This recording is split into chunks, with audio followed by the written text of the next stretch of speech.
Hey everyone, Mistik here. Welcome back to the How to Trade series. In this series, I go over from the start how to be successful in trading. The goal is to give you the tips and strategies to allow yourself to strive as a trader and hopefully earn some shells.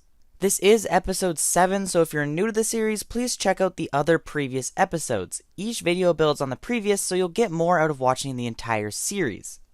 Now, moving on to today's topic, it's one that I'm not really a huge fan of, and it wasn't one that I was really planning on making until around episode 15, however there has been a huge demand for it over the past few months.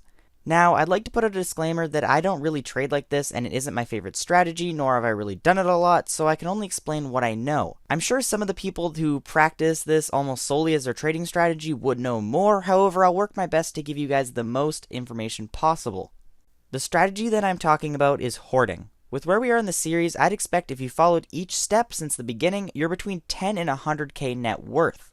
Normally, this wouldn't be enough to hoard, however there are different kinds of hoards and hoarding strategies that almost anyone can employ.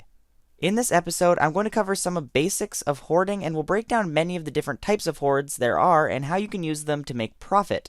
If you didn't already know this, hoarding is where a trader buys an amount of the same item in an attempt of rising its price due to a shrinkage in its availability. The different types include short and long-term hoards along with different sizes. These sizes I classify as small, large, and complete. Starting off here, I'm going to be going over the sizes of hoards and what they mean for when you're trading them. Small hoards are generally something that is short-term. They usually consist of 3 to 6 of an item, however this number will change depending on how many of the actual item exist. These hoards are really popular with people who have less shells to spend and couldn't afford a complete hoard. The general strategy with these hoards is to buy them when you see an item rising, then once the item has risen, sell them at an increased price, thus securing some profit.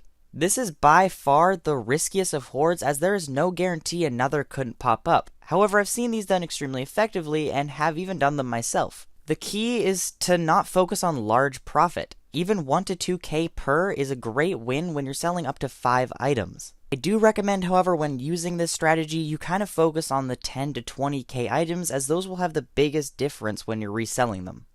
Next up is large hoards, and these are also scary. They tend to be longer time periods but can yield much larger profit.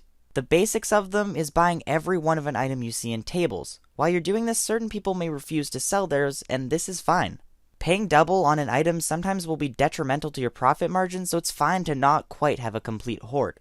Odds are that person won't sell theirs either because as they see an item rise, they might not want to give up on that potential profit. The biggest issue I see with hoarders is that they don't allow their investment to mature. They get impatient and lose out on big profit. Generally with a large hoard, you're going to be holding onto the items for over 3 months to make a good profit. Please remember that this is risky and can usually eat up at least 100 to 200k of your shells to invest in it. Lastly, there are complete hoards. I recommend you don't attempt one of these hoards unless you've learned how to actually handle one first. The gist of it is that you purchase every single one of an item. Thus, nobody else will ever see one if you don't show it. When nobody sees an item, it is almost indefinitely going to go up in price. A very good example of this was Beaver Hammer. Nobody had seen one for ages, and this left some traders not even knowing what it was. I'm sure some people even viewing this don't know what a Beaver Hammer is, and that was exactly the point when somebody had hoarded it. This is a fantastic strategy for rising a price astronomically. The only issue is for it to work, you need to tie up large amounts of resources for sometimes longer than a year, and you can never show the item. The reason why Beaver Hammer went up so much was because the hoarder had just disappeared and along with it, the item. He had hoarded many of the item and it had cost him over 300k to do it. But in the end, it had almost doubled. This is the biggest reason why I don't actually hoard. It just never had seemed worth it when I could be actively getting profit through normal trading. I don't want to tie up so many resources for over a year just to maybe make 100k. However, some hoards I've seen have made double what they paid, so I guess it works for some people. The last thing I'll explain in this video is how to sell a hoard. To me, this is the one mistake most hoarders make, especially when they're just starting out. When selling a hoard, you cannot just start selling them. Selling each item one by one will make the final one be worth almost nothing. You'll see a diminishing return every time you sell one until you actually end up losing shells, and that's unacceptable. This is where another issue of hoarding comes in. The best way to sell a hoard is to sell it to another hoarder, and thus the cycle of normal players never seeing an item happens. Hoards go from player to player and never actually enter the trade system again, and because of that the price continues to rise. However, you do see the one person who will maybe get rid of a couple of them, seeing the huge opportunity for profit, and thus the price will actually start to drop again. Honestly, hoarding is just one giant cycle of people hoarding it, releasing it, and then re-hoarding it, and rising the price once again. If you can master this cycle, you can actually make a lot of profit just by doing quick hoards. However, this is not something that anybody can do, so please guys, be cautious because I don't want to see you guys losing your shells on this crazy get-rich scheme.